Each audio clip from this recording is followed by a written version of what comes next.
giờ đang lui ra trong mơ đã thêm về phun gió cho chúa có trên kênh lên lòng của con dù tin có qua thế nào đã thu tất cả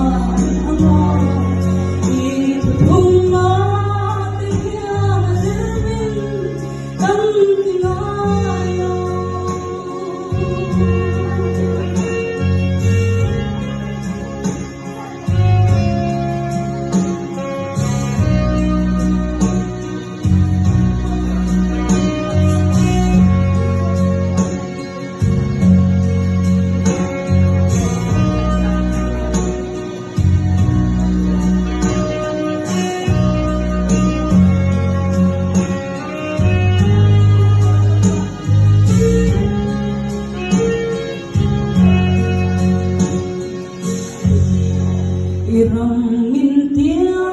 nói nó còn khô